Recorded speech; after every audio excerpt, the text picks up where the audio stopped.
Good evening, Philippe.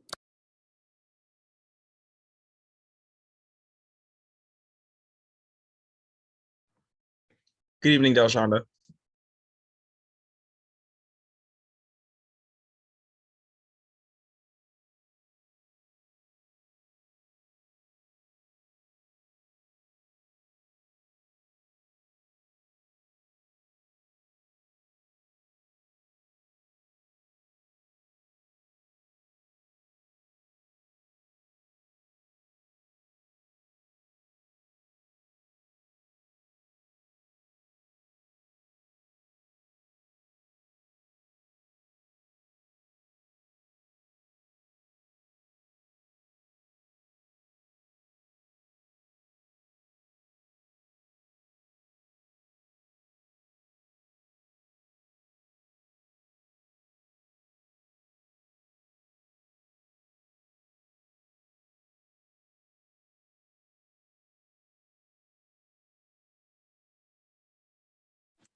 Hello. What's going on, brother? Peace. Peace, how are you? I'm great. Thank you for being here. Yeah, thank you for having me. Very important. All right. We got to get this done. Definitely.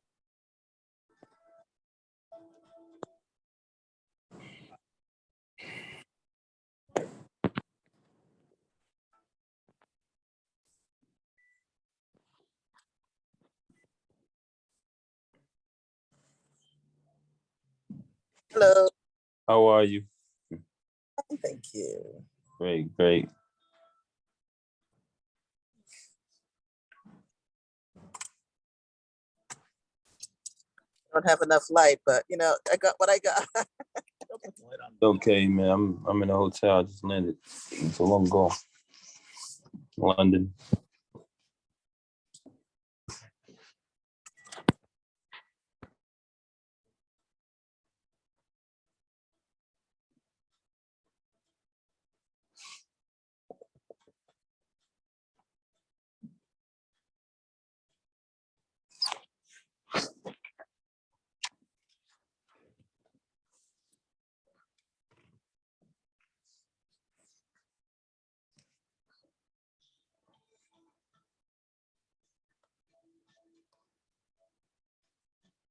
Hey, someone delivered an order for me. Did you guys get it?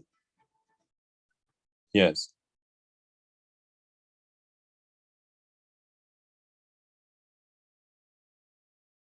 Resume the recording. If you could put the agenda, and then what I'm going to do is we're going to, because of timing, we'll do the informational updates after at the end, and we had already alerted.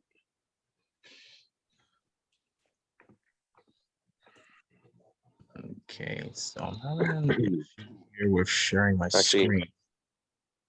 Hey, Jose, you said you're going to do the informational updates at the end? well, did Angel not call you? I'm sorry, Officer Powers. Yeah, could you, are you going to still be in, or? Yeah, I'll still be in. Yeah, I didn't get a call from anybody, but it's fine. I'll still be on. My apologies for that. It's fine. It just, what happens is that usually we meet the first Tuesday, and we got switched to Thursday, and we have a little complication with the agenda. I'm actually at Somos in Puerto Rico, and the governor's bodyguard's been nice to give me a little corner to be over here, but this place is crazy loud, and a lot of work is getting done, but time is a little limited. Jose, I'm having a difficult time sharing my screen right now. I don't know what's going on. Like, it's not picking up any of my my screen stuff. Do you want me to just read off the ground rules for you, or? Sure. Let's read off the ground rules, and then we'll. I'll still try to. We'll start. Okay, I'll still try to get my my screen to share, but it's not picking up my stuff right now. Okay, so you've called the meeting to order already? Yep. Okay, so just going over the ground rules, no one may speak until granted the floor. CB11 members, if you have a question about board business or wish to make a motion, please raise your hand through Zoom. If you click the participants icon, the participants panel should appear and you should find the raise hand function there. If you still have technical difficulty, you may click the chat icon and relay your difficulty to the staff themselves. The chat function should not be used for CB11 business or questions about agenda topics. All such remarks should be made on the record by raising your hand through Zoom. Chat should only be used to alert us to any technical difficulties you are having or to state in writing information like an email address that was already stated aloud on the record during the meeting. Please keep your questions and comments succinct and germane to discussion. Members of the public, if you have a question or comment about the subjects on the agenda, please raise your hand through Zoom and wait to be recognized. And it would be called to order and roll call. If you'd like for me to do the roll call real quick. Please. All right. So members, we have 10 committee members total. We need 6 members for quorum. I'll be calling you by your last name in alphabetical order. Jose Altamirano. Present. Kenneth Crouch. Present. Carlos Diaz. Judith Fabraro. Present. Thank you. Osendi Garcia. Okay. Wanda Hopkins. Marista Mack. Present. Roberto Perez. Don Sanders. Present. Michelle Wiltshire Clement. Present. Okay, you have 6 members, Chair, so you have quorum. Perfect. Thank you so much. As I said before, due to some timing issue, we'll do the informational updates at the end. I think tonight, seeing that we have a lot of famous guests, we would like to start with the street renaming first. And before we lose quorum and going forward. So where should we go now? So if we can start with that, I'm not sure if Jared or Yes. those who would be presenting on behalf of. That will be me, Jose, and thank you very All right. much. Thank you. So my name is Jared General Whitaker. I had the pleasure and distinct honor of serving as DJ K. Slay's business manager, and more importantly, has been his brother for more than 17 years. And I want to start by thanking Sister Lady Cuts for all of the hard work that she did to obtain the petitions and complete the administrative paperwork needed for us to apply for the street renaming. And I also want to acknowledge Brother Papoose and Sister Remy Man, who are both on a call and made time out of their schedules to join the call today. For everyone, for the board members today, we're still wailing in the loss of our brother DJ K. Slay, who passed away in April of this year. But all of us have been called to the duty of doing everything that we can to maintain his legacy, to make sure that he is honored in the highest form and fashion for hip hop culture, for the city of New York, and more importantly, his home ground of East Harlem. Anyone who knew DJ K. Slay knows that he held very close to his heart the community that he grew up in on 105th Street and First Avenue. For years, he sponsored basketball community events, as well as various givebacks to the community. And we felt there would be no more appropriate forum than for us to make the petition and the formal request for 105th Street to be renamed after him, so that any child coming up in that community, any guest, any tourist, any stakeholder in that community can remember the legacy that he left forth. So DJ K. Slay was on Hot 97 radio for more than 25 years.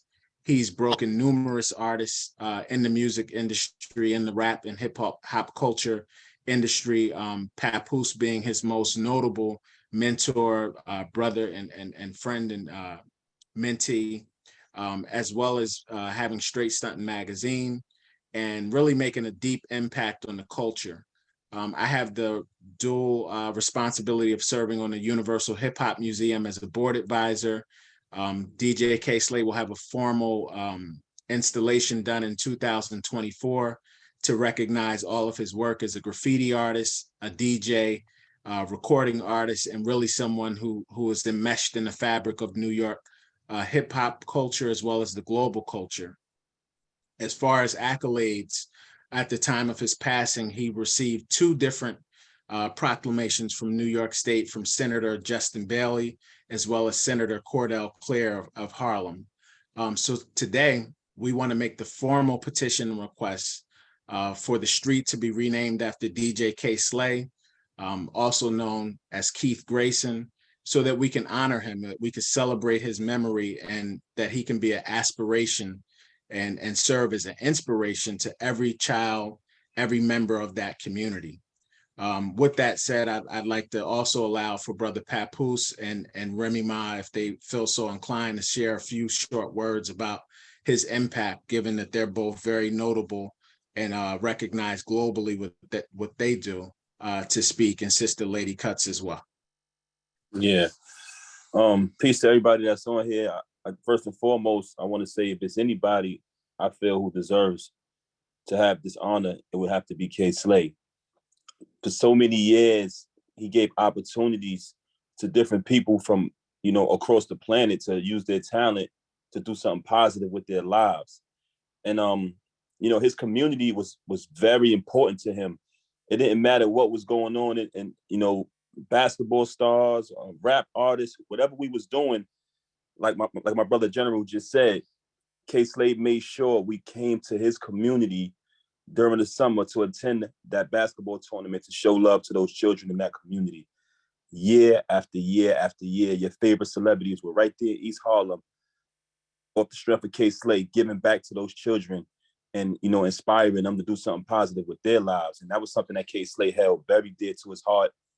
On top of that, he's a legend, a global legend, from graffiti to DJing to rapping to making records, everything. He gave me an opportunity, and he also introduced me to my beautiful wife, who was on the Zoom as well. And he was very influential in her career and so many of your favorite artists.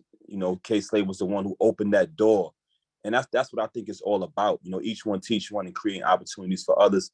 And that's what K. Slade used his platform for. So I think it would be an honor and a great thing for the community to have a street named after someone, after such an icon. But I want to let my wife say a few words as well. Babe, you there? I was trying to find my unmute button. I'm sorry.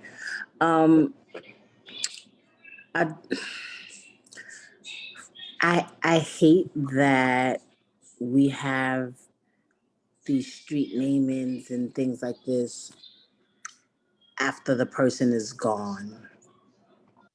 I feel like it would be so much more meaningful while they're still here and doing the work and doing the things that make them great and that make them legends and that make them global. But what I love about it is that when they are no longer here, it's so easy for people to forget, after the next person passes and after a couple of years pass, people tend to forget. But things like street signs are forever. And earlier this year, I don't have this type of street sign, but in the Bronx, the borough president and the good people in the Bronx, they put me on the Bronx Walk of Fame, and they put my name on the street sign by 161st Street by the courthouse, and I remember just like how it felt. Like I don't even think I really felt the impact of it until it happened. Like we all pride ourselves that I'm from the Bronx and I'm from Harlem, I'm from Brooklyn. Like it's a very New York thing. And of course, K. Slade was Harlem all day. We had the Harlem versus the Bronx arguments all the time. But I remember when they were unveiling my sign, how it just made me reflect on just how attached to the community I am, even though I live in, this amazing house in the suburbs in Jersey. Like the Bronx is so who I am. Like, I remember going to the high school down the block. And I remember, you know, when my mom was homeless and we stayed in the shelter that was around the corner from where they put that sign. I remember going on my first date, babe, don't kill me, at the movie theater that was, you know, not too far from where we was. The first time I ever got in trouble and I had to go to the courthouse that I was literally standing in front of. And all of those things hit me at once. And when I posted it on my page, and I got about I'm on Instagram, but just go stay with Instagram, about close to about 10 million followers. And so many people that were saying like, I can't believe like this is, I know you, like, I feel like I know you. You're like me. You're from where I'm from. You inspire me. Like people driving, like it was like a monument to go and just see it in person. Friends, people that I grew up with, like, yo, I know what we went through. To be able to see that, and I see Remy up there, it makes me feel like, okay, that's something that I can achieve when they're like, it's not over. Just because I come from here doesn't mean that I have to be what people think this neighborhood is or being from here means. And with Slay, like, I feel like he's done so much more for me than me when it comes to opening doors from people. He opened the door for me when I was that girl in the Bronx, like probably just leaving from a shelter with my mom, or probably coming from night school at that school that's down the block, or maybe even leaving from the courthouse that it was in front of. He was the one like paid for my cab. This is before Uber. It's like paid for my cab to get to Harlem so that I could record for free. Would take me up to the radio station, things that I never even dreamed of doing, and just let me show my talent. And just so many people that he was able to touch and help throughout his journey. Like he could have easily took his job, and been like a lot of these weights, been like, I'll give you in 1 second. So excuse me, pardon me. He could have easily took his position and been like a lot of these other personalities and these DJs and just did what people do. They take money under the table. They play the popular people. Like he made it his business to find the people that weren't really being heard, to find the people that were being overlooked, to find the people that he felt deserved a shot and wasn't given a fair shot. He made it his business to, even when the job wasn't paying what it was supposed to pay, like he could have went anywhere. He stayed there because it was a position, a gatekeeping position where he was allowing people to come in. And when we lost him, so many people that I didn't even know he was responsible for bringing to us came forward and was like, this is what it is. And when my husband brings up how he didn't care who you was, how big you was, how many records you sold, what basketball team you played on, whatever it was, he was bringing you to his hood on 105th Street, and you was gonna come to that basketball game. I remember probably a couple of months ago, I met some guy. He's grown now, but he told me the first time I met you was that K Slay had brought you to the game in my hood, and you sent me to the store to get waters for everybody, and you let me keep the change, and the change was like $50. I was like, okay, he's like, I was like, okay, like I was like brushing. He's like, no, that changed my life. It made me see like, I want to come back to the hood one day and send somebody to the store and just, do the things that you, but I was there. I would have never been there had it not been for Slay. And I went year after year. Like I felt like it was my duty to be there. And this, like I said, he's very, very deserving. I can go on and on about how amazing he was and how selfless he was and the things that he did. But I feel like for a lot of people in his community, seeing his name up there will be a constant reminder of this is not where it stops. Like you can be so much bigger than this and you can be so much more. And we need that. We need to see those things that remind us, stay the path, stay straight. You don't have to go, down the route that statistics say that you have to.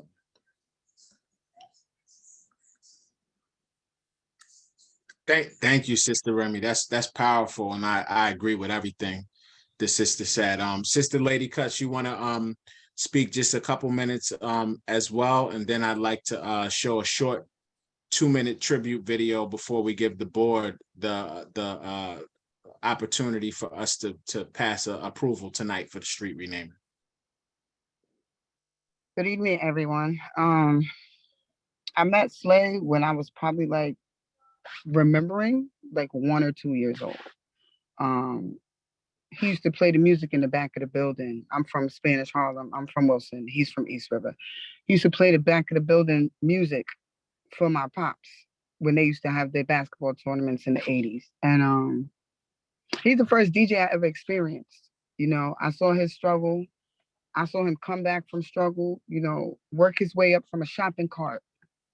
I've never seen that much determination in my life, selling socks and mixtapes and not taking no for an answer and just making things happen without selling himself short and sticking to true core values of what a man is supposed to be. It caused me to DJ and want to be better. It caused me to want to leave the hood and show people where we come from that you could be anything in the world and achieve so much and stay true to who you are and not have to sell yourself short. I know a lot of people have come to me behind the scenes and said, you know, this is a great thing that you guys are doing, or we saw the post, or, you know, I just want to tell you, I'm sorry for your loss. It's not a loss. The one thing I learned from him, if I learned nothing else, is that when people pass, you have to know that they did everything in their power to do something positive for someone every day. And if they didn't, that was their business. But you have to keep going and you cannot stop. And I know for a fact, I am living proof that that man loved everyone that he came across. He may not have liked them, but he loved everyone he came across and he treated them with the same respect that they treated him with. And he gave his all to helping people, whether it was giving turkeys out behind closed doors every Thanksgiving, helping someone with college tuition. He flew my mother up for my grandfather's funeral, okay? This is who he was. It was instilled in him. And not only was he great in hip hop, he was a pillar in the community. And I really hope with this, people see and it'll click for them every day that they have to leave their building to cross K Slay, keep K Slay way, that he was here and he's not going nowhere. And I hope that gives them a drop of courage to do something different than what they do and what they see on a consistent basis in that hood. And this is only the beginning.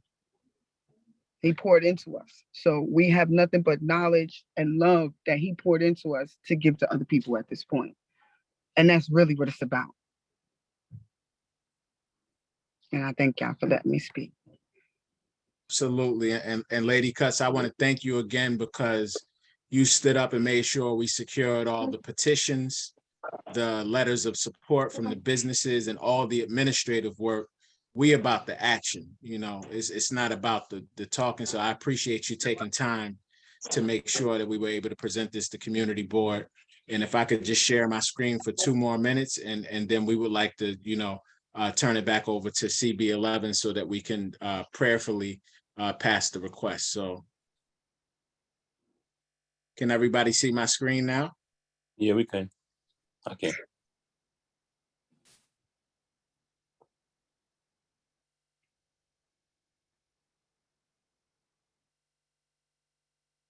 We're You not said getting adjust the volume. You got volume? You can't hear it? No, we can't hear it. We can just see it. Okay, let me try to get this. You might have to also share your audio instead of only just your screen. Perfect. You can't. We can hear it now.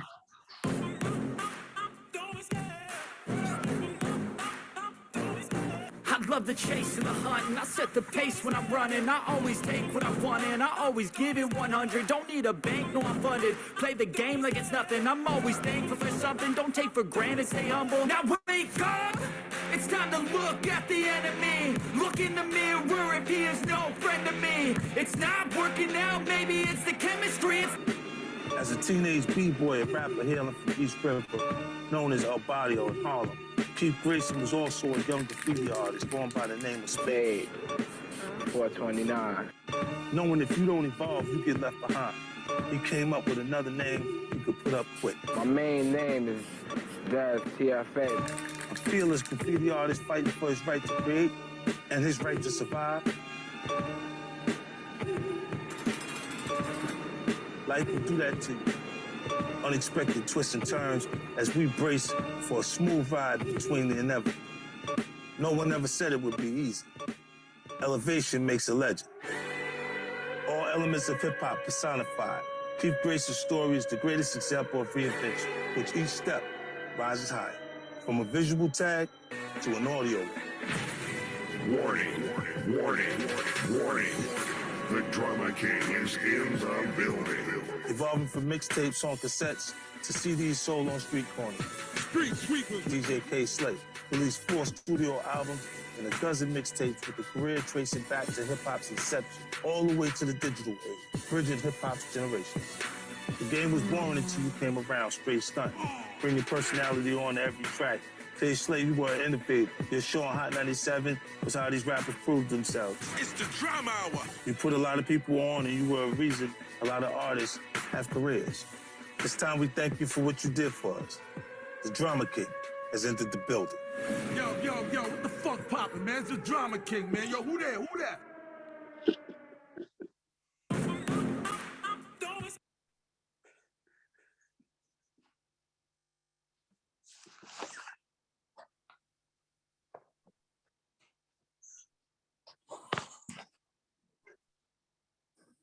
Okay, so I will hand it back over to Community Thank you, Board Jared. 11. Thank you for the presentation and bringing this before us. You know, personally, I was a big fan, and that car service that he used was actually my car service. Wow. And he would always call where it said Barrio Car Service, and he would call. And my dispatcher with Margie, she's also from East River, so he would be like, "Yo, this K Slate," and she'd be like, "What you want?" And they would go at it all the time. But no, he was always a great individual. Dawn, you have a question, a comment? Yes, first I just want to say that the comments were extremely moving. I've been on 111 and First for over 20 years, and this was a gentleman you could see walking down the street, and to see the talent that he's created and the confidence that you have and the love that you have is just truly a testament. This is one of the few things I just really love about the community board. I feel like this would be one of the first street namings for hip hop artists. I think that is long overdue. I think that people will see that sign. They will ask questions. I really hope that Con Ed or one of those buildings gives you the whole wall to do a mural. Like, I really feel like, I think somebody said this is just the beginning. I really hope it is, because being on 111 and First, being on First Avenue, and sometimes, like right now, there's a lot of beef going on over there. There's a lot of sad things happening, and I feel like this would be like him becoming the godfather of that area, like looking over that area and maybe bringing that area together. So I just want to thank you very much, and you got me emotional, and I hope that the street name reflects Slay. I hope he has a great name, but I hope it's his true name that everyone will know him by. And again, I hope all goes well. But just as like a resident from that area, I just want to tell you that there are so many different voices that mean so much, and this is a voice that means so much to everyone there, whether you moved there or you grew up there. I just think it's so relevant to have the street naming. So I really do hope that they rush this through, and that you can do something on the block to recognize, and then maybe a mural, and return back every year, like just keep this give it the reverence that it deserves. So thanks. That's it for me. I just want the name to be reflective of his true name, his hip hop name. Thanks. Absolutely. Thank you, Sister Sanders. Thank you, Dawn. Do we have any other questions or comments from the committee?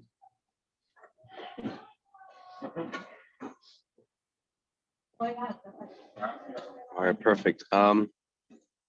So as per our protocol, what will happen is that we'll present this before full board. It'll go before full board. We'll rectify it by next meeting. This gives everyone time to kind of dial it in, understand it. City council only does street renamings twice a year. They do it in spring and fall. Fall just passed. So this will probably be up in the spring session, but we're gonna have it done by before that. Typically, that's how the situation goes. It's just basically protocol. I don't because after it goes to community board, it will go to city council, and they actually make the final determination. Obviously, Case Slay was someone that's known around the world, someone that was very earnest in representing East Harlem El Barrio. He fits and meets and far surpasses any of the criteria that is needed of him and requested of a street renaming. So I have no doubt that this would not have any issue. Actually, Diana Ayala, our council person, is here, and I'm gonna find her, and we'll have the conversation about that in person. But yeah, definitely it is an honor to be able to have Marissa. She says an honor to the street sweep, right?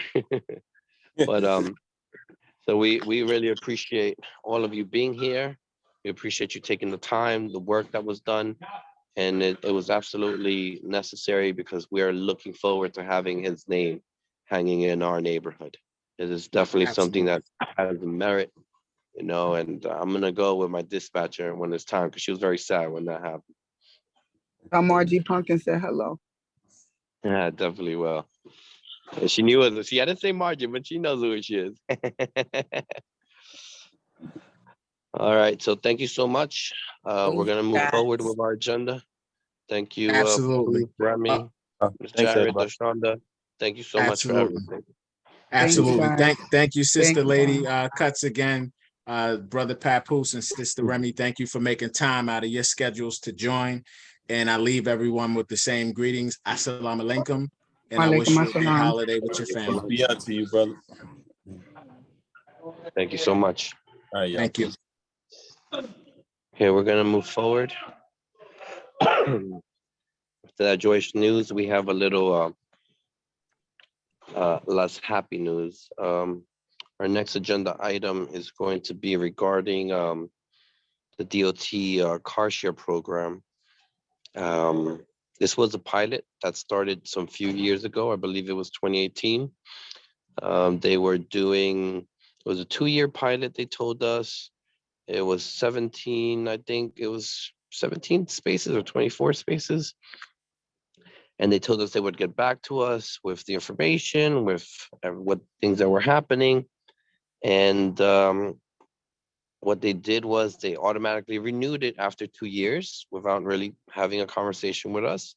And now to our understanding is they're making it permanent, and they're also making a lot of new requests. I mean, a lot of new requests, not a few, but a lot. Some of them were renewals, and I believe they're requesting more than double of what they previously had, because of the approach and how DOT has handled this. I think it's atrocious, to say the least, on how they're basically just not coming to the community board, not speaking with us, not telling us, not even giving us the results. Maybe this program is being successful. I couldn't tell you, because it's just not, we have no idea if it's successful or not successful. They never came to us saying like, look, these are how people are using it. People from the community are using it. We have no idea. So I think this is a good moment for us to put, you know, our thoughts into words and give them our remarks.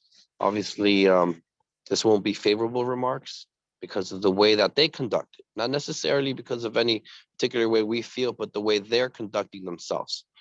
All right. If they want us to have a favorable remarks for their pilot programs, they have at least the decency to come and to share their results and to tell us this is what's going on. This is what's happening. This is the situation that's going on hand.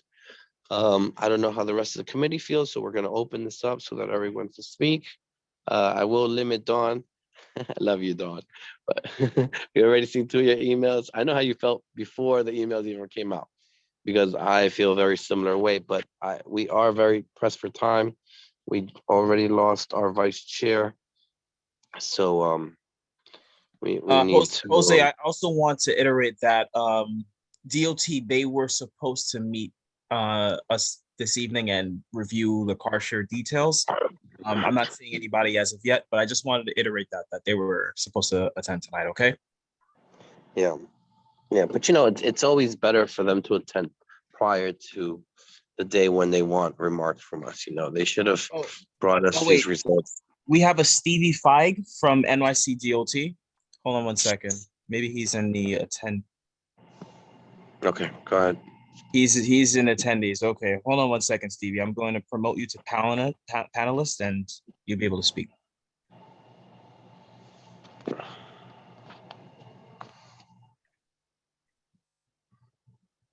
Stevie, are you there? There we go. Now we can see him.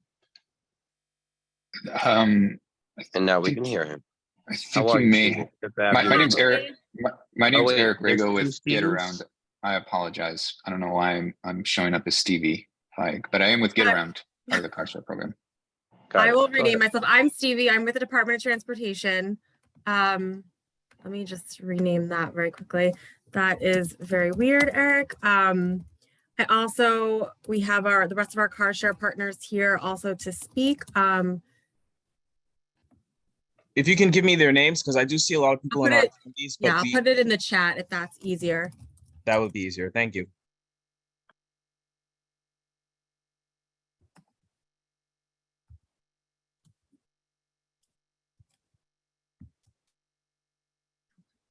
Oh, well, okay, great.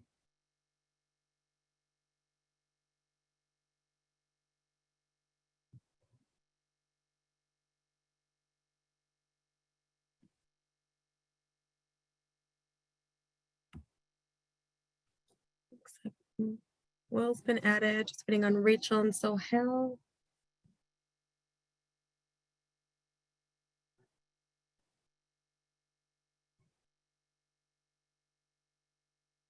Okay.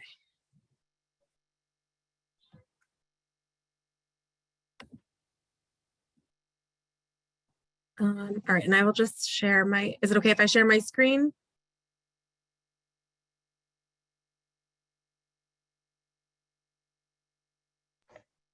Since you're a panel.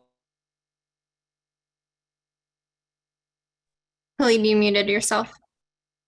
Sorry, I said that you are a panelist. You should have that ability to okay, screen. Great. But I'm trying to get the rest of the members in.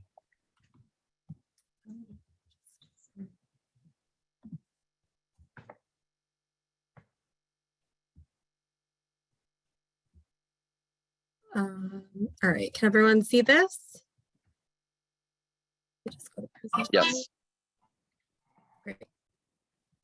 All right, so I am Stevie Feig with the Department of Transportation. I'm the program manager for Car Share. And so I'm just going to start off with a little bit of background. I will actually touch on the pilot program and some of the overall statistics, as well as some of the statistics specific for East Harlem. I'm also going to introduce our Zipcar partners who have spaces within the community district, and then our new car share partners, Eric and Rachel from Get Around and Sohail from Truck It. So you guys are familiar with car share, but I'll just give a little brief background. Provides on-demand short-term access to a shared fleet of vehicles, typically through a membership. You can rent by the hour or for the day. So we did do a parking pilot program. We launched in June 2018. In East Harlem, we had 10 sites, so it was 20 spaces. We partnered with Zipcar and Enterprise. We had a total of 230 spaces and 55 municipal parking facility spaces. Overall, the 2-year pilot averaged 24 trips per space per month, serving an average of 17 different households per available vehicle. For East Harlem, in our second year, we averaged 26 trips per space per month, serving an average of 19 households per space per month. And this is all in our full pilot report, which I can share with Lyle and the Manhattan Borough Commissioner's Office, so they can share with you guys so you can see all the individual statistics as well as the overall report. And through the pilot, we saw greenhouse gas emissions and the vehicles mile traveled declined 7% and 6% respectively. Through the pilot, we also partnered with the University of California, Berkeley, who did 3 detailed surveys, one before, one during, and one after for the car share pilot. And through that survey, it was concluded that for every one car share vehicle on the road, 4 personal vehicles were either not purchased or sold. And for Community Board 11, we have 20 requested sites. 8 of those are renewal sites from Zipcar, which are the dark blue dots on the map. And then we have 12 new requested sites. So as everyone in this committee knows, each site is 2 parking spaces located on the same block face at the corner with regulatory signage, like the picture on the bottom left. And with that, I will turn it over to Will from Zipcar to talk a little bit about Zipcar, but also go through some of the specific data from their sites, from the pilot. Thank you, Stevie. And I want to thank everybody for taking the time out of a busy Thursday evening to learn about car sharing. Not particularly probably the favorite topic to talk about on a Thursday night, but happy to introduce myself. I'm Will Sowers. I'm the Senior Manager for Public Partnerships and Policy at Zipcar. We're proud to say we're one of the world's leading car sharing networks and organizations. We've been in New York City for 20 years now. 10 of those we've been partnered with the city. In New York City, we have over 2,500 vehicles, 60 plus makes and models at over 600 locations in basically every single borough. We have 190,000 members in New York City. And then because of our large operation, we're locally employing over 60 people and supporting countless small businesses, whether that's mechanics that are fixing our cars, people that are helping shuttle our vehicles around, cleaning our cars, all those things. That's who we try to employ. We do employ locally. We try to help people that basically want to live car free or car light. In my household, we only have 1 vehicle, and this allows us to, my spouse and I to get around easier because one of us may need the car when the other is using it, or I have a hatchback. I may want to grab an SUV instead of trying to go to IKEA or Costco in my small car. And because we know that 85% of our members don't own a car, we also know that 25% of our members got rid of their car after joining Zipcar. So that helps alleviate parking for everyone. And then we also reduce traffic because we know our members drive 40% fewer miles than they did before joining Zipcar. And then on top of that, our members continue to ride transit. We're often that last thing. They live in a walkable community. They're already taking the subway or the bus. And then if they want to get rid of their car, they know they have an option like Zipcar to finally make that complete break. You can go ahead and move to the next slide, please. So the way we work is we're pretty much completely app-based, and a member can book a car instantly via our app or online at our website. We're available 24/7, both via hourly and daily rates. So someone can use our vehicles just to, book it for 2 hours, run to Costco and back, and for that quick errands. That way, they're not having to actually own a car to do those simple things around the city. We know that owning a car is incredibly expensive.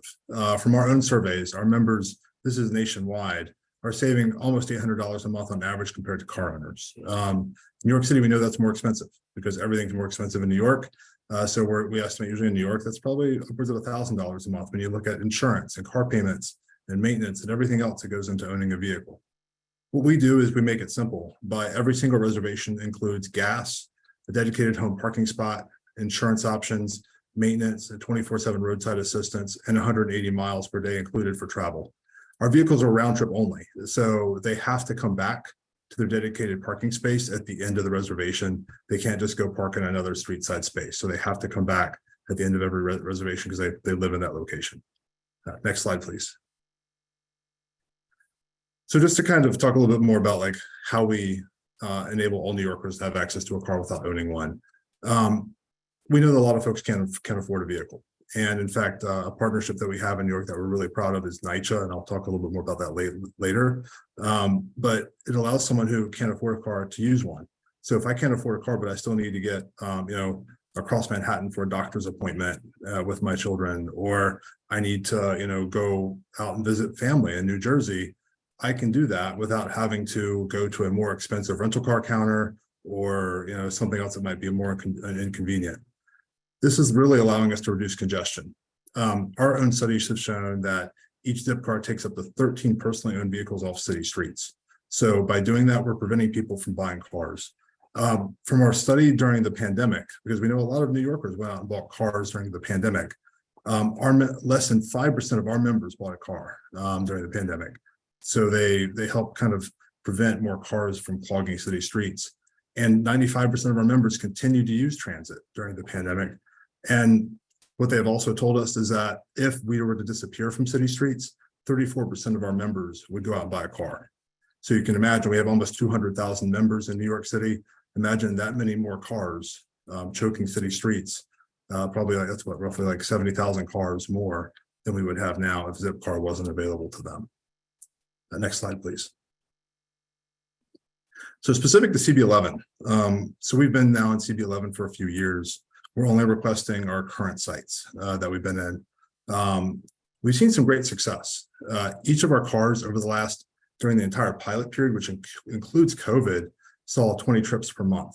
In the last 12 months, as people got vaccinated, they were out and about doing more things. We've seen an incredible increase in our vehicle utilization. We're now seeing each of our cars is getting about 30 trips per month. So basically they're getting on average 1 trip a day. And we've had over 5,500 reservations in the last 12 months. 44,000 hours have been driven, and then almost 300,000 miles. What we do know is that our members are usually doing purpose-driven trips. They're about 8 hours in length, and they're driving about 53 miles. So they're doing something very specific, whether it is, like I said, visiting family, running errands, helping support their small business, because we also have small business owners that often like to use our vehicles to do something that they couldn't do otherwise, like running to Home Depot to grab supplies. In CB11, our 8 renewal sites are located East 114th Street and 1st, East 115th Street and 2nd, East 118th Street and 2nd, East 120th and 1st, East 121st and 2nd, East 122nd and Lexington and East 112th, and Lexington and East 118th. And I'll say actually over half of our locations are near NYCHA properties, which as I mentioned, is going to be critical to our partnership. Next slide, please. So in New York, one thing that's really important for us is to allow everyone to have access to a vehicle. So we have a couple different partnerships that we've had for a while now. Our NYCHA partnership, for example, allows NYCHA members to have free membership and highly discounted rates and $20 in driving credits immediately upon joining. That allows them to have access to a car that they couldn't have otherwise, and they get those special discounts so they can keep driving. That's why, like in this community board, we have locations near those properties. We also have a new program that we're rolling out as part of the permanent program to give discounts to SNAP eligible individuals. So if they're eligible for SNAP, they'll be eligible for a significant membership discount with Zipcar. Moving forward, we want to make sure that people know about this. We've already been doing outreach with NYCHA, but now we need to spread the word about our SNAP program. So our goal over the next year will be working with community boards, community organizations to support, promote additional awareness. For example, one big program we did this past year was Summer Streets in New York, where we had a big activation where we handed out information. Next slide, please. And that's it. Awesome. Thank you. And now I'm just going to introduce Eric Rago and Rachel Antonelli from Get Around. They are one of our new car share partners. Hi there. My name's Rachel. I'm on the government partnerships team at Get Around. So I get to work with cities across the US to bring shared transportation to all different communities. Get Around is a round-trip car sharing company providing affordable and accessible shared vehicles to those who need them to live and work. We were founded in 2009 with the idea of doing something with underutilized cars that sit idle about 95% of the day. We're now present in more than 350 cities in the US and more than 950 cities worldwide with 6 million users. Next slide, please. So how does it work? GetAround is free to join. There are no membership fees or recurring monthly fees, and you can book trips for as little as an hour. So there's no need to pay for a full day of vehicle access if you really only need the car for a couple of hours. It's great for big grocery trips, going to a doctor's appointment across town, or getting to a meeting that you can't reach by transit. And the sign-up process is really simple. First-time users can upload their driver's license to our app and be approved in just a few minutes. You don't have to wait for a membership card or wait in any lines or anything. And once you're registered, there's no need to carry an access card or coordinate picking up car keys. Our GetAround Connect technology is installed in the vehicle, which allows you to unlock the car remotely through the app. And of course, trips come with insurance as well as customer support. Next slide, please. We have 3 major objectives here at GetAround: to be an equitable mobility solution, to reduce congestion, and to be friendly to our environment. Essentially, we want to complement existing modes in the city and be part of the transportation ecosystem. This is a lot of data here, but I'll just try to go through it quickly. On the first line, we see that a large percentage of our users identify as people of color, are low income, or rent their homes rather than own. On the second line, we see people selling their cars or delaying purchase of a car after access to car share, and that most people use their personal car much less after using car share. And on the third line here, in the realm of helping the environment, we see that most of our users don't own a car and actually share rides with others. So they're sharing the vehicle and they're also sharing the trip, which are both really great. And finally, we know that one car share vehicle can take up to 13 personal cars off the road. So this means we help free up space at the curb, help reduce traffic, and provide a service to those who need it. Next slide, please. When looking at locations, we consider areas that are near other shared modes of transportation, like city bike docks, subway stations, and bus stops. This is to contribute to a stronger connectivity between modes within the existing transportation network. We're looking for areas that are highly visible. We know that 30% of people find out about car sharing just by seeing the dedicated signs and car decals on the street. And we also look for safe, reliable locations that are well lit and well traveled. Next slide, please. So in your community district, DOT has approved 8 of our location selections shown here on the map. Each site will have 2 shared vehicles for a total of 16 GetAround cars in Manhattan Community District 11. We made an effort to evenly disperse our sites throughout the district to maximize accessibility while still meeting DOT's criteria. And as an extremely car light district with 82% of households not owning a car, we think that shared vehicles can be a huge asset in this community district.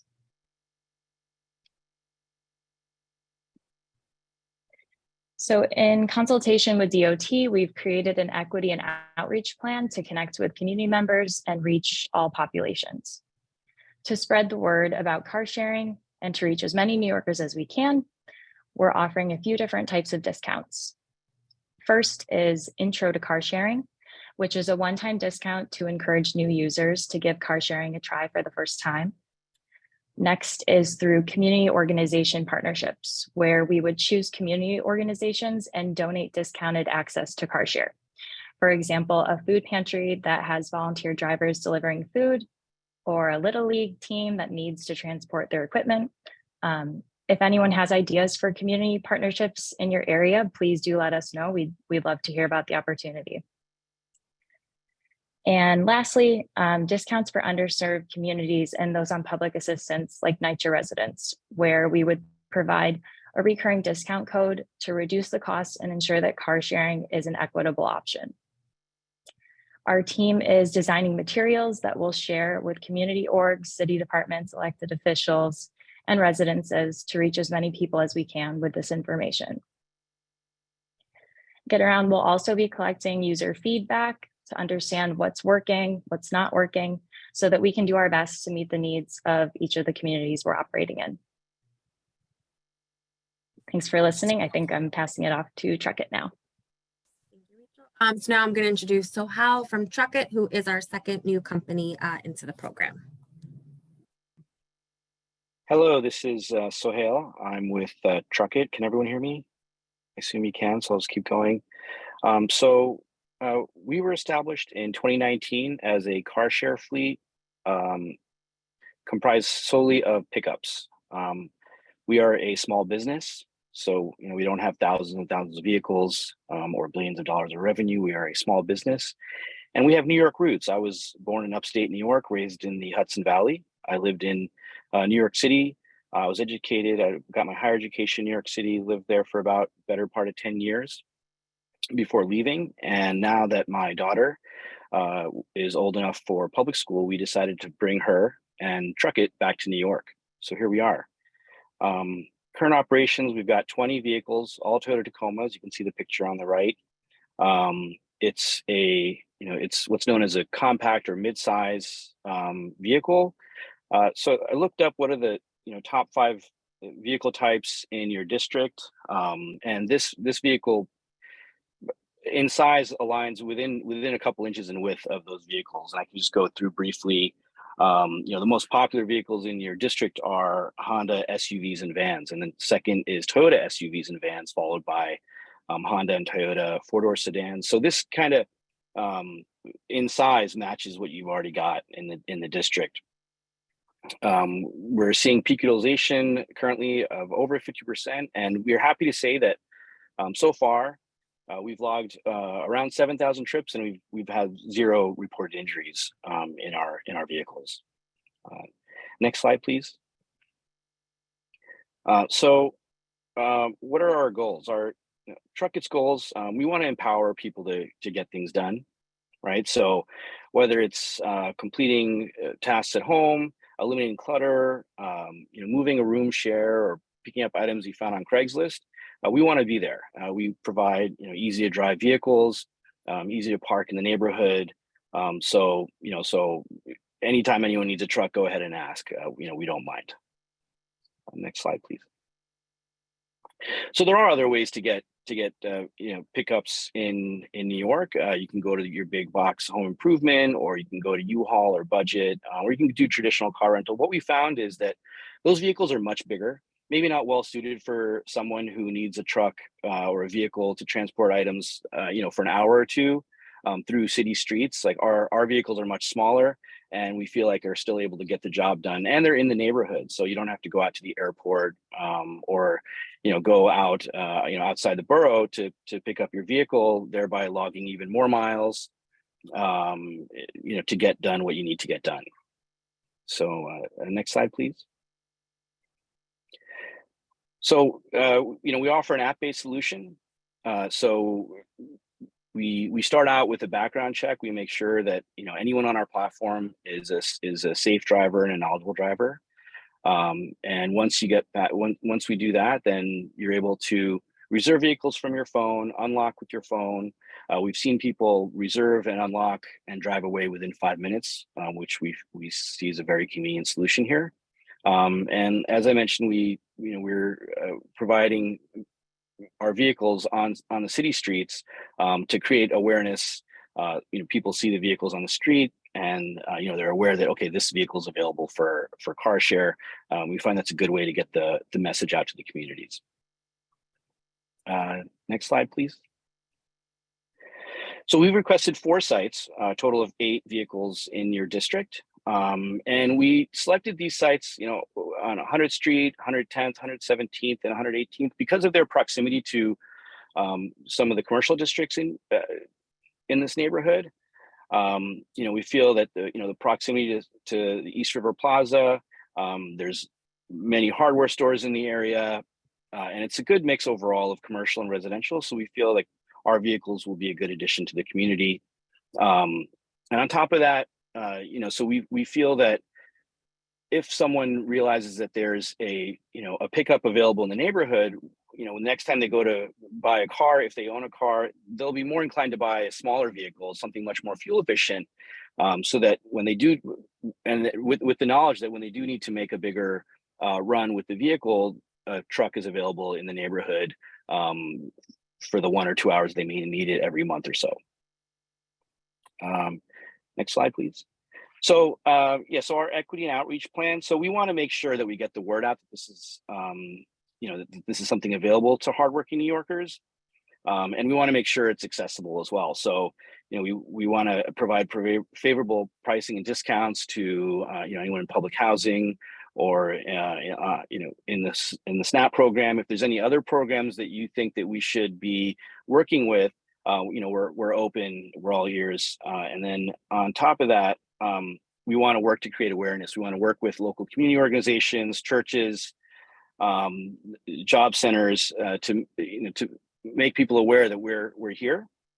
And then also we want to have on-site and community event activations. So you'll see us at various community events, and you'll see us on the street where we requested this site to create awareness about what we're doing.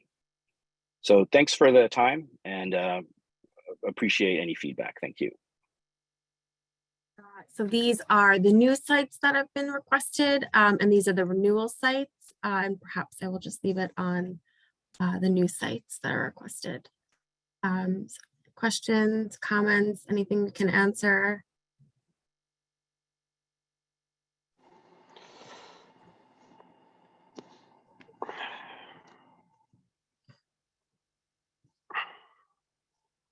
Dawn, go ahead. I tried to wait, and if anybody else is waiting and their hand goes up, I'm gonna yield. Oh, I see Mr. Crouch.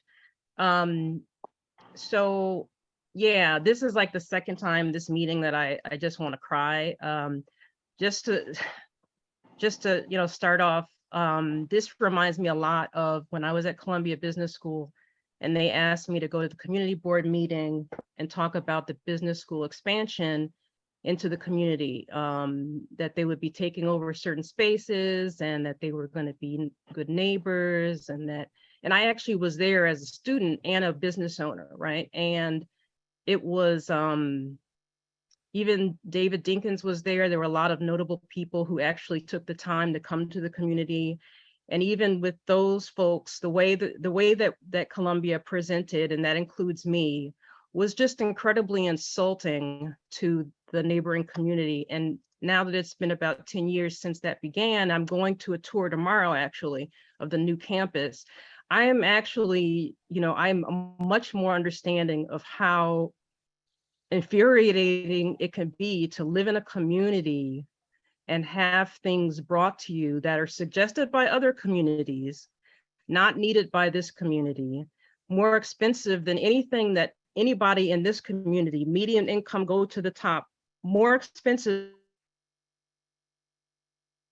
This is being put on us. It's not being asked of us. And here you go, you can have like $10 off, $20 off here or there.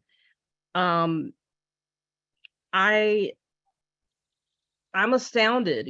I feel like I'm listening to a pitch because this neighborhood is just a pilot for everything. We're just a dumping ground for whatever anybody wants to try, and we are never engaged in the process. And so again, if I hadn't, now looking back on what Columbia did, and then how people enter neighborhoods where they don't live. I mean, I think you guys would bring one person from East Harlem who benefited from this, just one person who benefited from this program. From what I can see on the street, your signs there's people from Jersey just parking there. The signs are sometimes taken down. It's almost never used. I circulated an article about how this program is currently never used. And so I really hope that you can find someone in East Harlem who benefits from this, who has $80, $100 a day to pay towards this, when most people that I know can go straight to U-Haul and for $20 get everything they need done in the entire day. I can cite the earlier meetings where this was brought to us as a 2-month pilot with about a handful of cars. And it is now ballooned into, you know, this whole saviorism here. We're going to come save your community with this program that we didn't ask you about and that we don't really care what you think. We're just going to put it on you. And we hope that because we're going to give a few discounts, you'll be okay with that. I'm not okay with that. And that's as a business owner who feels for other business owners and likes to see businesses take off and do things in communities. I'm insulted. I am, on behalf of everybody who lives on First Avenue and everybody who lives right next to these zip cars. And so that's it. And I yield to Mr. Crouch. Thank you, Dawn. Kenneth. Yeah. Oh, And then thank you, Thomas Charles. afterwards. You know, I want to do my very best to be fair and equitable here, but I have some serious concerns. I do have specific questions for representatives from Zipcar, Get Around, Truck It. It stems from the fact that, like, this is a rent burdened community. The average annual income here is roughly $34,000. So there's not a lot of disposable income sloshing around for these sorts of things. And I'd like to know, starting with Zipcar, what are the standard hourly and annual fees for that service? I heard that there's free membership for NYCHA residents, but there's also 20 driving credits. One of those credits expire. And what are those exact discounts for community members? For Get Around, a similar question. There are one-time $25 credits. How long do those credits last? Is there a sunset provision for these discounts? For Truck It, again, I didn't hear a lot of specifics about the pricing for NYCHA residents, for folks in our community. And absent more concrete data, this seems like an undue burden, an undue cost, and I'm not sure that that's something that can really benefit the community. And so folks from each of those organizations or those businesses can answer those questions. I think that'd be helpful for the board, but would love to hear what those things are. I can jump in first and answer your questions about Zipcar and how our membership program works. So our typical membership, which is valid for a year, is $99 a year. So that's if you have no discounts, nothing at all. And then our usual rate for our vehicles, it does fluctuate based off just like if you were to go to a rental car or U-Haul and how they have seasonal rates, it can fluctuate, but typically we'll say it's like around $13 an hour, which is, like I said, all inclusive, includes gas, includes your insurance, includes 180 miles. There are daily rates available, and again, those kind of do vary, but they can be anywhere as low as like $40 to up to potentially $90 a day. Also, depending on class of vehicle, we have everything from like a small Honda Fit up to like a 3-row Toyota RAV4 SUV. So it will vary depending on the vehicle type and time of day. For the discounts, so NYCHA will give you a completely free membership for the year, and that membership continues to be free as long as you're a resident of NYCHA. The rates for them can be as low as half of what the regular rack rate is. So they may be paying closer to like $7 or $8 an hour for their vehicles. And then they get $20 in driving credit, which that could be really probably, let's say, like 2 to 3 hours worth of driving, depending on the rate and the type of vehicle that they're picking up. For the SNAP members, they're going to get half off membership, and that's going to be, so that can either be paid monthly or all at one time. So roughly about $4 a month for their membership. Thank you. And just a quick question on that. Are these going to be in perpetuity? Are these just a sort of couple month promotional thing?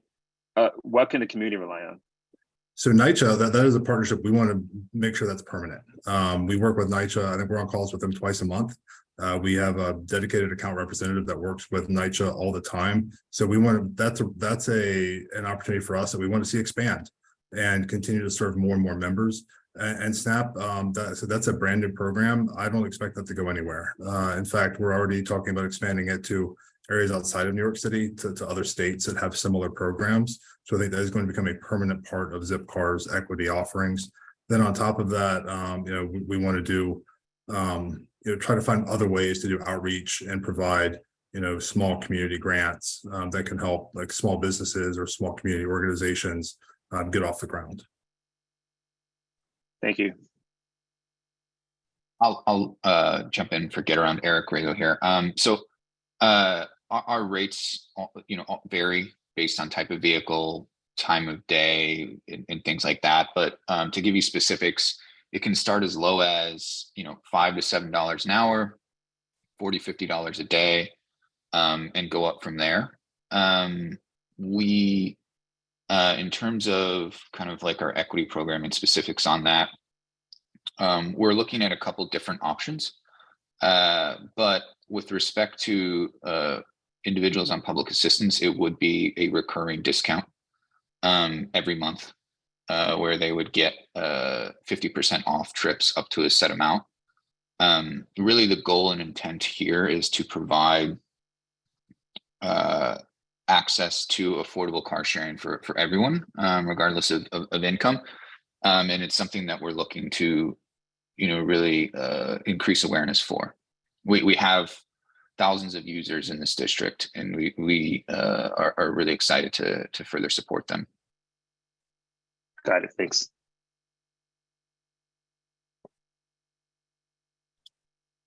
Okay, and if I may say a couple words, it's Sohail with Truck It. Yeah, just off the top, yeah, public assistance, SNAP, public housing. We want to start with a number. We want to start with a 30% discount. We want to start with free memberships. We want to start with a $20 sign-up promotion. And we want to work with community organizations, SBA office. We want to do all these things. And then ultimately what we want to do is we want to make sure that what we're providing is equitable. So we want to make sure that, the percentage of people that are using our platform that there's not a disproportionate of that there's not a disproportionately low number of low to medium income families that are using our platform. So if these numbers aren't doing that, then we're happy to have the dialogue and adjust them as necessary, right? To keep everything equitable across the board. And we'll know that more once we're in business for several months. And then we can go back and have another discussion. And as mentioned, it's very important to us to cater to this community. And in doing so, we'll have to keep iterating to get to that point. Thank you. Thanks. We had one question from Thomas Polari. I believe he's from the attendees.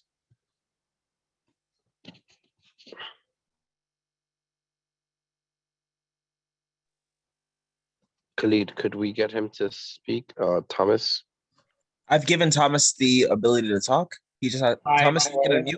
Can you hear There me? you go. Now we can hear you. Go ahead. Yes, I'd like to say I do not own a car. I have not owned a car for 25 years, living in Manhattan. And I mean, it sounds like a great idea for a program, but so for my job, they actually rent me a car. So I do park in the community, and it is really, it's more and more difficult, especially after like 6 p.m. to park in this neighborhood between construction, the city bikes, and the dining sheds. It's like, it just doesn't make sense that I don't think the usage for this community is there, is what I think. Okay. Thank you, Thomas, for that.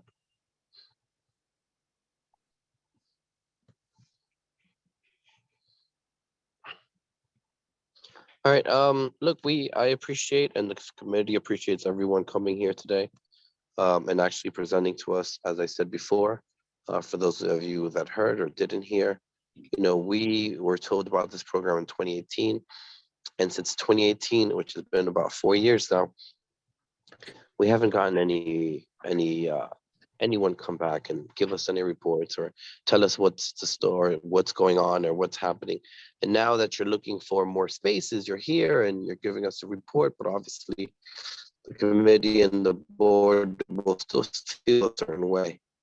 My first question is, for these new spaces, is there a deadline of when you expect us to give you a answer for this?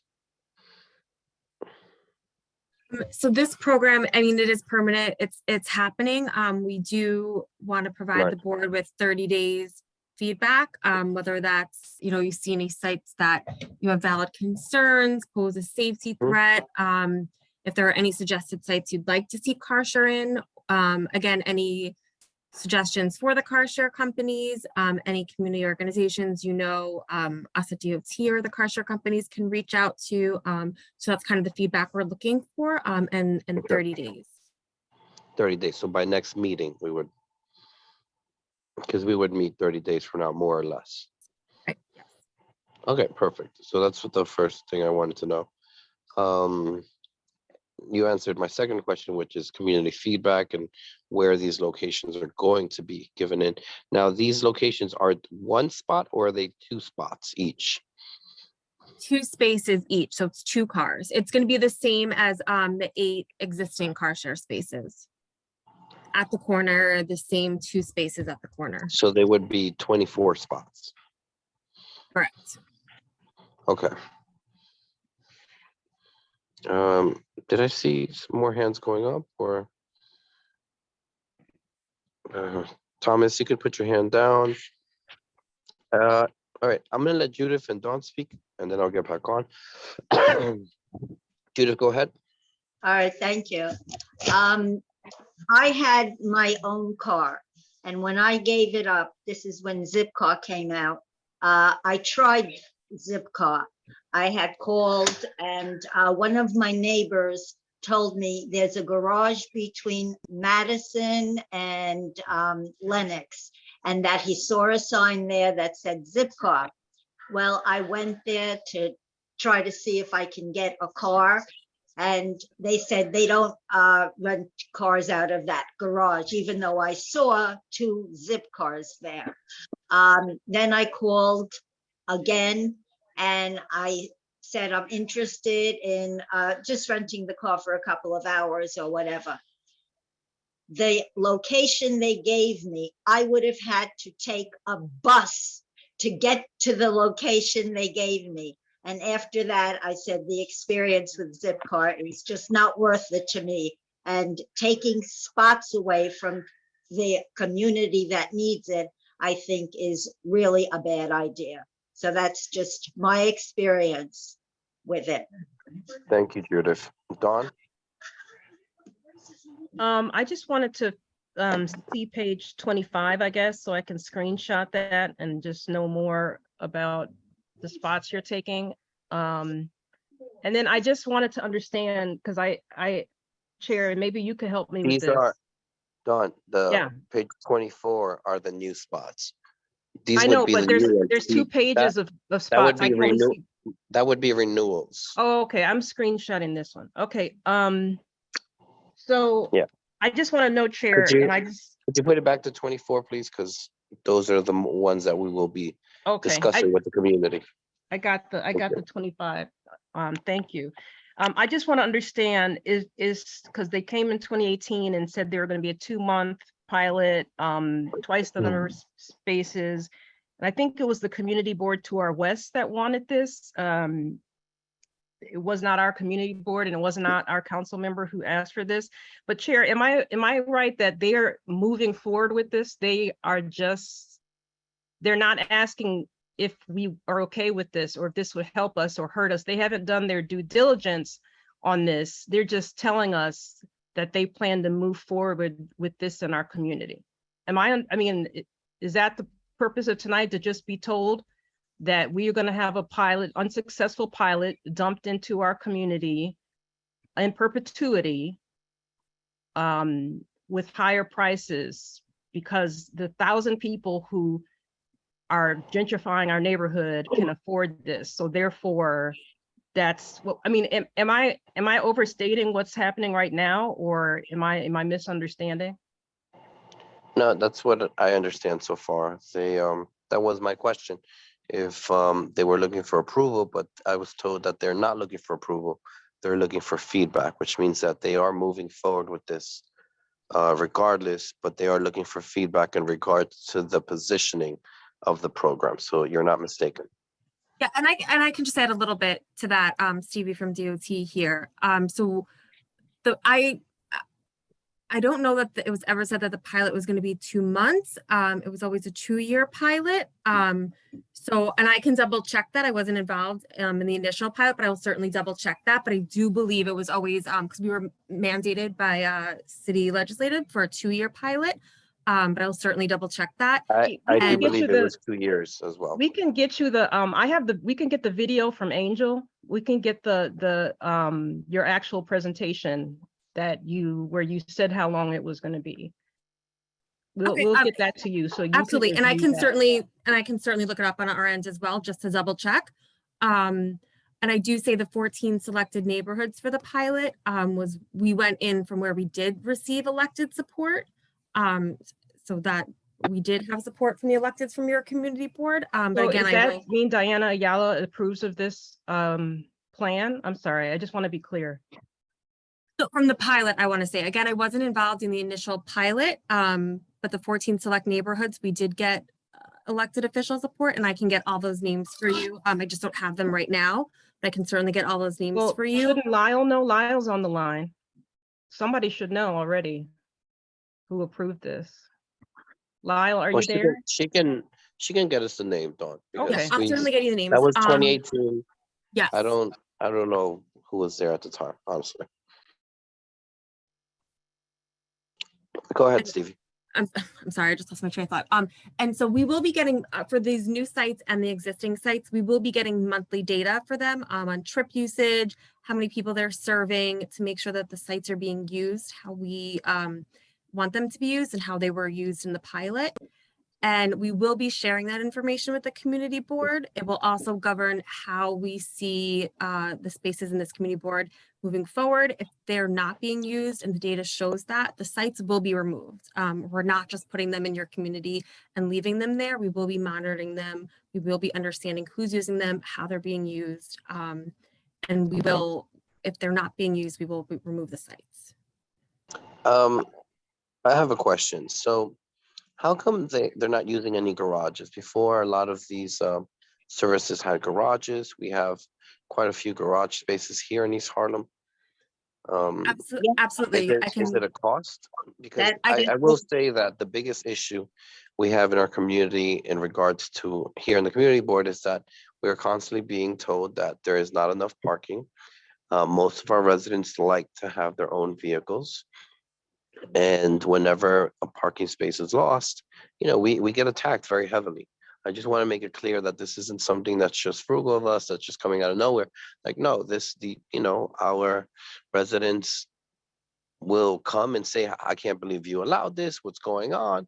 And as Dawn is stating, and my own frustration is that it's not that we're allowing it or disallowing it, it's just, we're not even part of the process. If you're looking at the elected support that you had back in 2018, which was 4 years ago, it's interesting because it would be different if you told me, look, your current elected official is in support of this, but you're using the support from 4 years ago. I mean, that's a long stretch. So is there a particular reason why we're not using, parking spaces? Is it because of cost? Because, I mean, some of this has to be factored in. We have a lot of different parking spaces, like parking garages, that this kind of service could go in very well. And I'm not sure why that's not being looked at. Absolutely. And I can let the respective car share companies answer that, because that was also something that we asked them. If you're putting spaces on the streets. Yep. This is Eric from Get Around. I can take that. So we are working with parking garages in your district. We're working with 4 of them. The challenge, and in addition to that, we also reached out to I'm pulling it up, 142 different potential locations in your district. Unfortunately, when we whittled that down, only 6 expressed interest. And so we did talk to anybody and everyone that has parking in your district, and are working currently with 4. But what that does, it's at the bottom of your district around like 96th, 97th, and at the top of your district around 124th. There's very little in between that we were able to get. And so, this program, since we have thousands of users in this district, and Judith described a scenario where, it was very inconvenient for her because there wasn't access close to her. And so this program allows us to place vehicles in proximity to people throughout the district, and give them very convenient, easy, instant access to shared vehicles. And so I think that's the goal of what Get Around is looking to achieve with this program.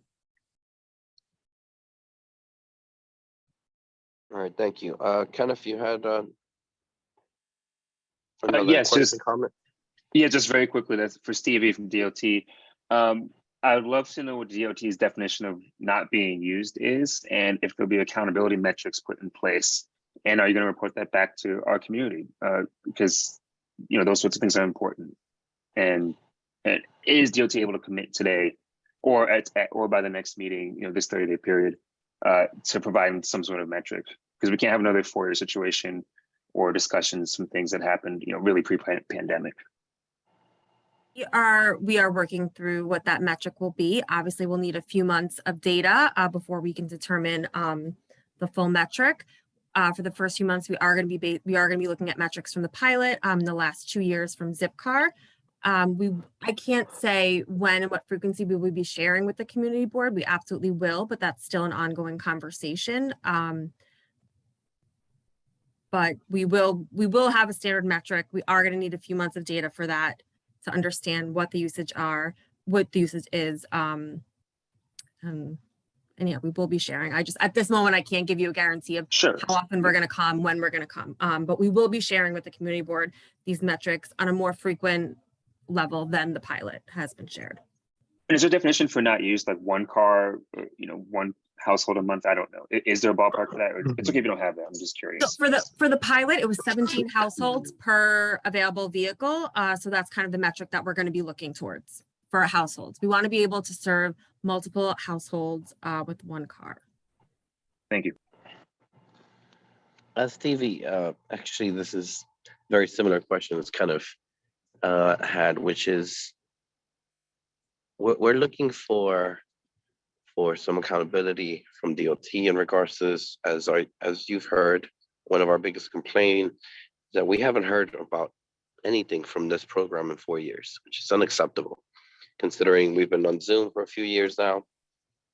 And we really would like DOT to commit to to come back yearly and to tell us how this program is being done yearly, which means that obviously you need a few months to get information, but I think a year's worth of information is more than enough to let us know where this program is heading, how it's doing. Is it being used? Is it being used by our residents, or is it being used by people from other neighborhoods? Because that's also another issue. Particularly now that congestion is a big component that will happen in the Central District. So these are all questions that we need, and we would like DOT's yearly review with us. Yes, I hear you, absolutely. I certainly have to get approval from higher ups on the frequency that we can come back and share data. I anticipate it will be more frequently than just a year. Again, that's even better. I was again, please don't quote me on that. It's certainly something that I have to get approval from, but from conversations that we've been having, we are anticipating coming more often than just a year, but we are certainly looking to share more data than I suspect you have gotten from the pilot, which I apologize for. Thank you, Stevie. Dawn and then Judith, and this will be the last two comments. And then after that, we will move forward with our agenda. We, as we've heard, we will be giving feedback. So by next committee, we will work on the feedback that we will be giving to DOT. Go ahead, Judith, and then Dawn. Okay, I'm the one who brought up the issue about the garage on 116th Street that had Zipcar there. I agree with my chair. There are plenty of garages here.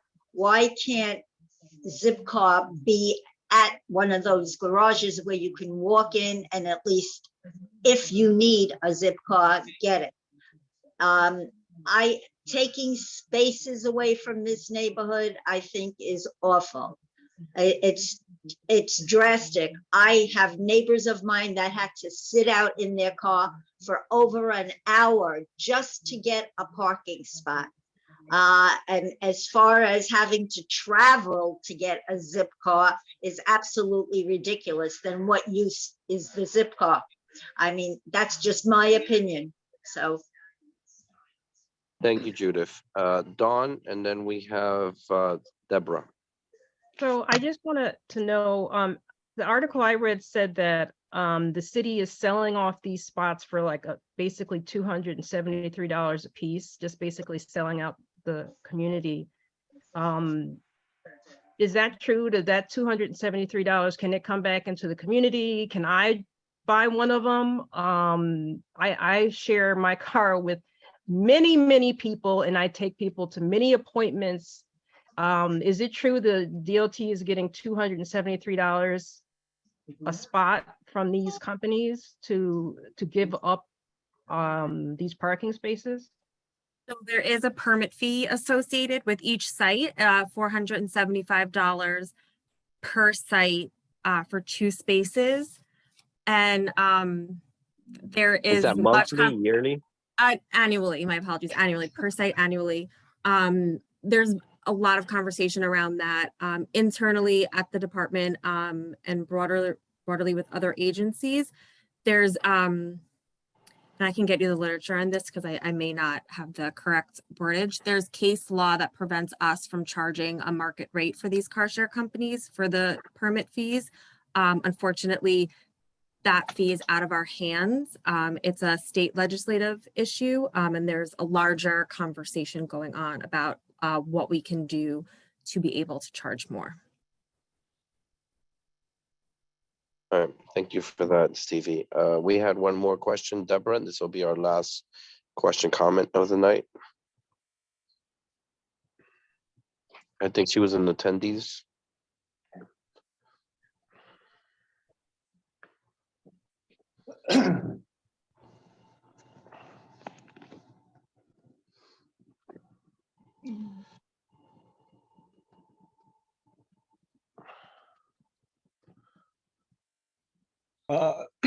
Jose, I'm not seeing somebody with a hand raised or. No, I lowered her hand, but her name is Deborah. She was in attendees. Oh, I'll allow her to talk. Okay. Yeah, thank you. Good evening. Sorry about that. No, it's our quick mistake. question. Go ahead. Hello. Quick question. I can't remember who stated it from the DOT side, but I was just wondering, as a garage that is on East, it would be the address would be approximately 1 East 119th Street.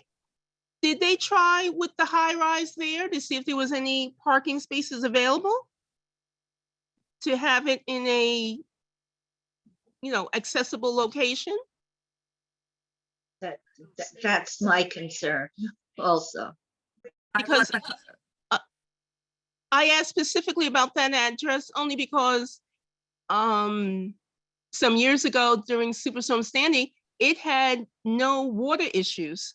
So it was a very safe location for automobiles to be in a garage, and a below ground garage. It didn't have any issues. Thank you, Deborah. Does anyone know if that was part of your feasibility research, the 119 for the first? No, not First Avenue. I'm sorry. Meaning What was it? 1 East 119th Street. That would be approximately the address. 5th and Madison. Correct. Okay.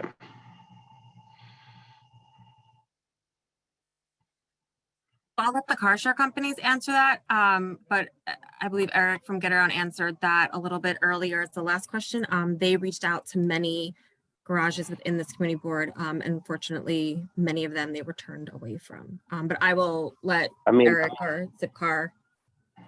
The other side to that is it's just much cheaper to do it with the city or in the state, because at $400 and something on a yearly basis, I mean, that just makes sense to any of these companies in terms of economics.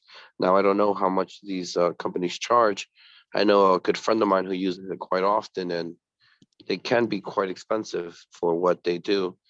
I'm not sure how the the sales or whatever we were presented tonight, would affect, pricing. I know for residents, we would be doing some better pricing, but regardless of the fact, I know that they can be quite expensive at times. And if the difference between a parking garage, which could be $400 monthly, to a city or state that says you can have this yearly, I mean, at that point, they're always going to pick the street. Unfortunately, that also takes away from, community residents that may not have the economics to pay for parking, but do want to have their cars. So look, we're going to move forward. We're happy to have this report. We're happy to have everyone here at the table. I mean, this is really part of what we should have been having to begin with. Having just the information, it obviously changes the perception, but we do come in a little jaded, and I apologize for that, but that's just part of a 4-year process that we were not a part of. 2018 to now, and we're barely hearing, and the only reason we're hearing is because we're being told that we're going to lose another 20-something spots. And that's really something that's unacceptable for us to present. And, to our community, and our community is going to be like, you guys allowed it. And the truth is that we didn't allow it. We were being told and dictated to. But regardless of the fact, we will get back to you with comments in regards to that, as well as the exact locations. We're going to see if any of these locations are problematic to the community. And we thank you all for being here. And we look forward to having this discussion being continuous so that we know that these spots are actually being utilized by our neighborhood and by our residents. Thank you very much. Thank you, Jose. Deborah, this is Eric with Get Around.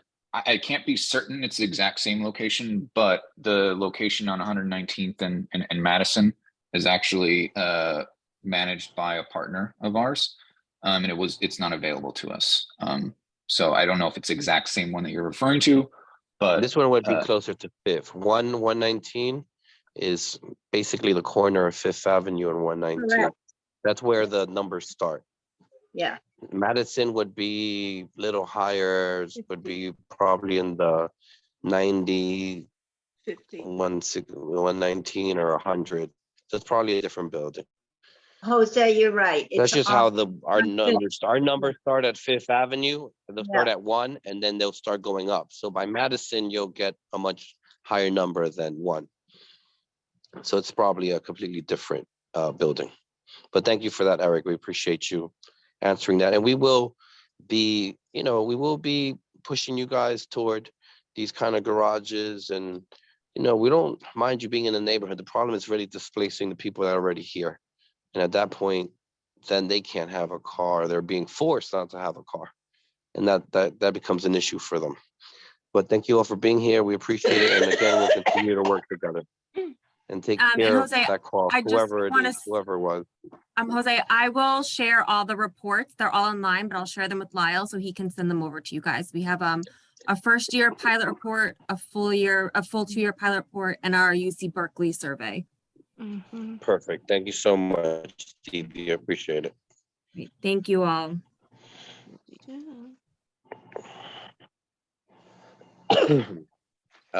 So we're moving forward. We'll go to the informational updates, which I think we've lost pretty much everyone except Marco Perez Jr., our faithful DA liaison. Hello, everyone.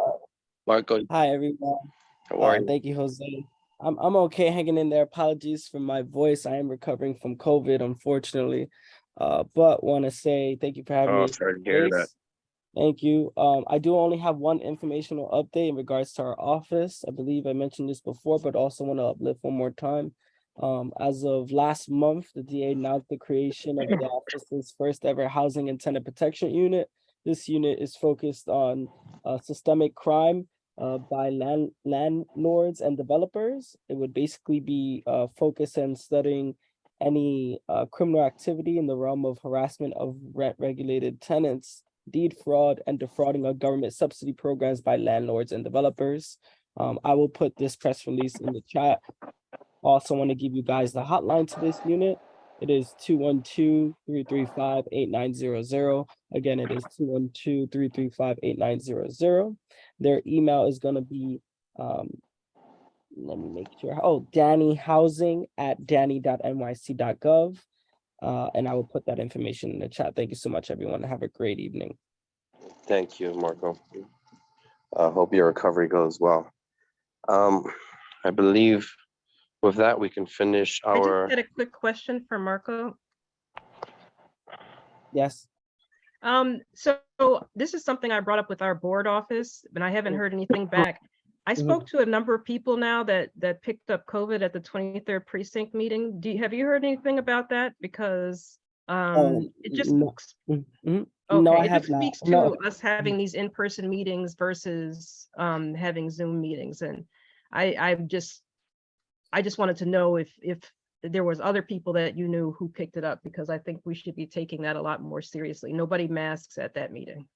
No, I haven't heard anything of it. That's my first time hearing it. My incident was separate from that. Okay. I hope you feel better soon. Thank you so much, Don. Take it easy, everyone. Have a great day. Thank you. Lee, could you do roll call? Jose, hold on. I'm here. I'm not sure if you can hear me now. Who's there? Lyle, how are you? Yeah. Hi, how are you? I've been here the whole time. I've been having connectivity issues. Okay. Night, so my apologies. But a couple of things real quick. Number one, as far as the car share, I know that somebody was asking as far as the history. Yes, it was 2018 that we came to the community board. The pilot was for 2 years due to the pandemic, as everything else, and more or less screwed everything up, and that's why we're here we are at this point. As far as and the electeds that we spoke with prior, yes, we had spoken to at least at the time Speaker Viverito about this, which is how she we reached out to her, and she had spoken and said that she would like to see this program move forward. So as far as pilot locations, CB9 was one location, yeah, so West Harlem, and CB11 was the other one. So both of those community boards were the pilots, at least for Manhattan. And just to advise, this is a citywide program. So it's not like we're just Northern Manhattan. All community boards around the city will be getting car share locations. So it's not like we're specifying CB10. It's just that we're expanding on the car share locations already in the community board. I just wanted to clarify since that question did come up. As far as just quick updates, just very quickly, first, as far as the Pleasant Avenue project, it's underway. I know Jose had reached out to me a couple of days ago as far as the granite blocks. They should be coming fairly soon. Our pedestrian projects group, they're the ones that have been managing the project. They're in the process of trying to get the blocks there. So it might take a little bit of time, but the plan is to get the blocks there. So bay markings are in the ground. The work continues, but granite blocks aren't there yet, but they should be at some point. Also, just as a follow-up to our walkthroughs, just so that everybody's aware, just to reiterate, I and a couple of my colleagues from DOT have been going around with Jose and the local precincts, just to major corridors along within the district, just seeing if there are any improvements that can be done on a general level. Ideally, from an intersection standpoint, if there are any additional things we can do the intersections, whether it be leading pedestrian intervals, countdown clocks, that sort of thing. Any other general issues or concerns, like pedestrian ramps, sidewalk issues, that sort of thing. So just to advise, we did a walkthrough on 125th Street a little while back, and we found some things as far as upgrades that were available at the intersections, a few of them within CB11. So at this point, from my colleagues have advised, they should be installed. So there were a couple of countdown clocks that the community board had requested and that we had seen were not in at some intersections, as well as a few other things. Some that were facing the wrong way. We got those fixed too.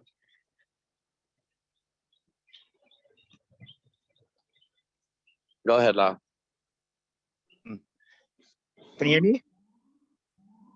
Now I hear you. Go ahead. Okay. Yeah, sorry about that. Yeah, I guess I've been having issues. Like I said, yeah, that was fixed really quickly after we passed that day. But if I'm not mistaken, all the upgrades that we had seen that were those intersections are eligible for. So again, the pedestrian intervals and the countdown pedestrian clocks that were already installed. Our signals division did come with us on those walkthroughs, and those intersections should be upgraded. So they should be all uniform now.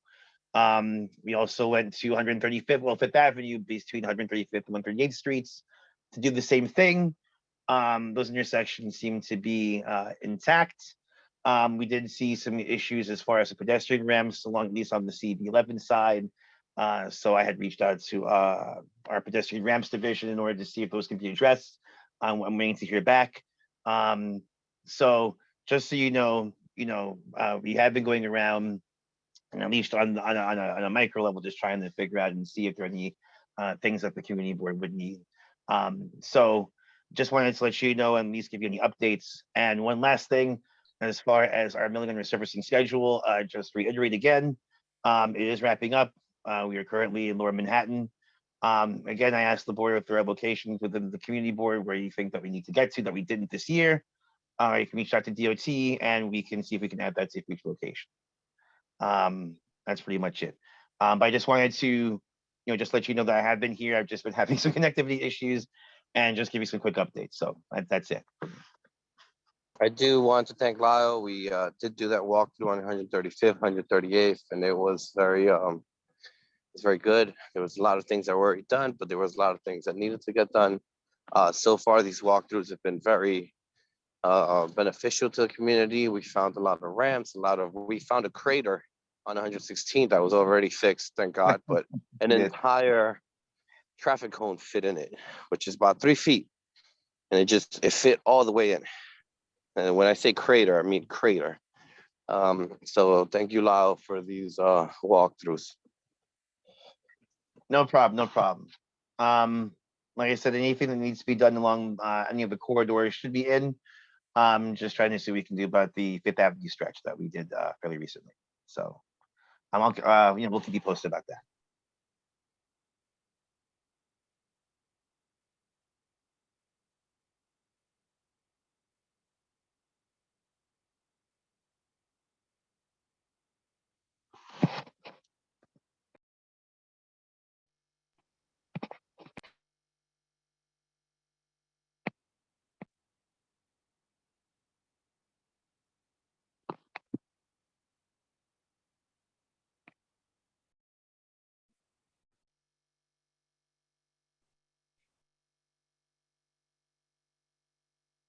Hi, Jose. I believe Lyle might be finished with his report.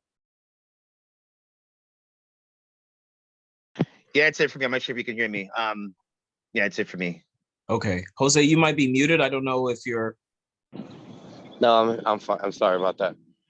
So yeah, let's do our roll call. We done for the night. We have 2 hands up. Khalid, could you? Yes, you have a attendees. Yes, you have a Thomas Polari and a Rafael and Iancano. I'll allow both to talk. And now you have Deborah Julius, who also just raised their hand. Okay. You can call on whichever one to speak. All right, Thomas. Yes, I was just curious about a new business. So this is kind of piggybacking on the whole parking situation in the neighborhood. So I'm sure you guys know the restaurant Maxwell's at 5th and 111th. Yep. Yes. They have What two, about it? They have 2 dining sheds, and one of the dining sheds is only used for storage. So it's technically taking up a parking space. So I'm trying to get it taken down.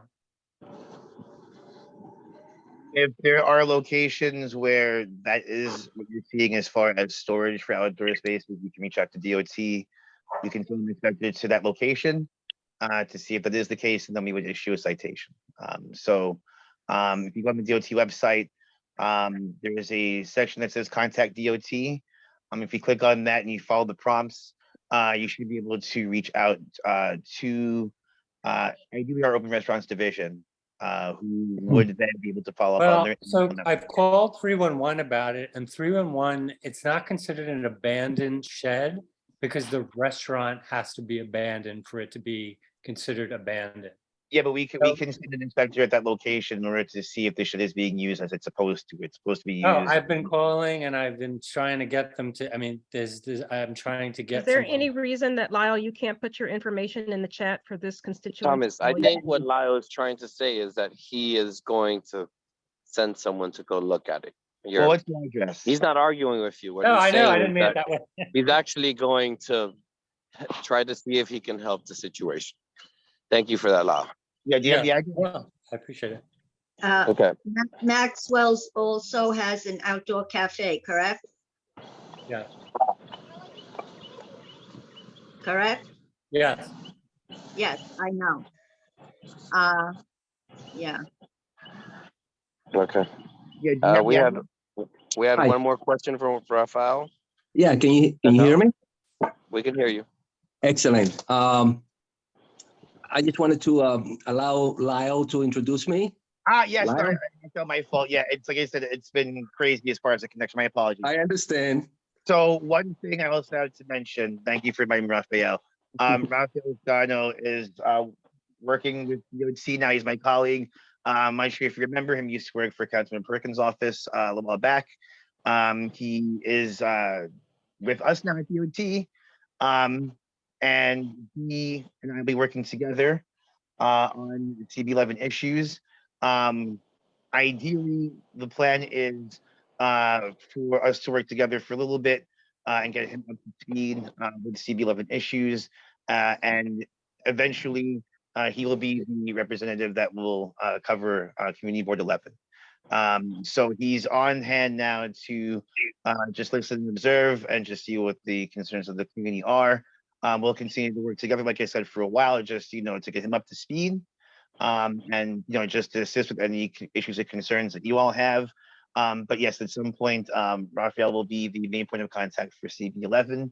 I'll still be around, but I'll be covering the other community boards in North Manhattan. So I just wanted to let you know and just give Raphael the opportunity to introduce himself and if you have any additional questions in regards.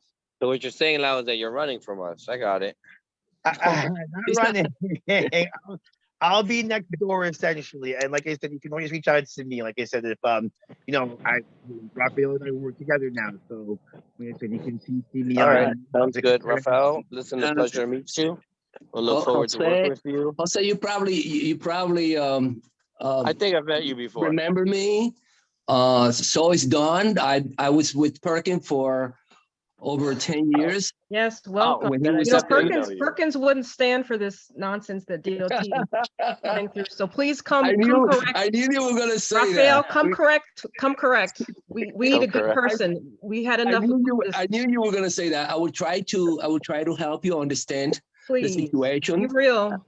And again, we're going to work together. I'm looking forward to working with you all. Thank you. And Lau, you're not leaving us quite yet, right? Because we'll have to give you a farewell before that time. No. Like I said, I'm not going anywhere. So you can see me on any emails. I'll be around just next door. I'll be. All right, perfect. Thank you so much. No problem. Okay. Have a good night. Thank you, Lyle. Thank you. Okay, guys. With that, we are going to call it a night. Khalid, if we can do roll. You got it. Let me give 1 second to pull up the numbers. The names. Okay, members. Jose, can you hear me? Jose? Yes. I just wanted to ask you, how is that Somos Uno or Somos el Futuro in Puerto Rico? I wouldn't know because I've been on this call for about 2.5 hours now, and I was expected to be on this call for half an hour. So it was going great, and it's probably going to be great after. But I know people are calling it a night today. Tomorrow's a day of service, which means that we will be doing things here in Puerto Rico to help with everything that's been happening. Okay. So far it's been going great. We went to the governor's event tonight. There was also a Dominican right.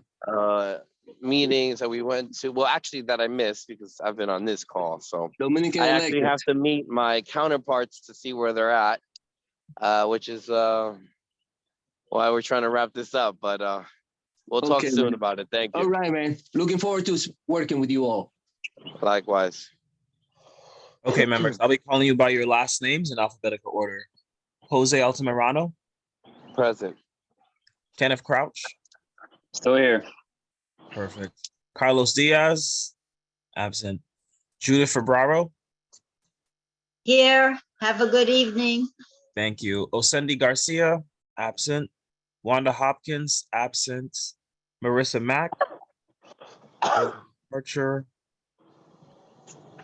Roberto Perez actually emailed earlier to request an excusal, so and Don Sanders. I object. Everything, to everything. I hate it here. No, okay. Michelle Wilshire Clement. Oh, Michelle has left us. Okay, I didn't realize. And that's it, Chair. All right. Thank you so much, everyone. Thank you for being here. Have a good night. Appreciate the time. Night, everybody. Good night, everyone.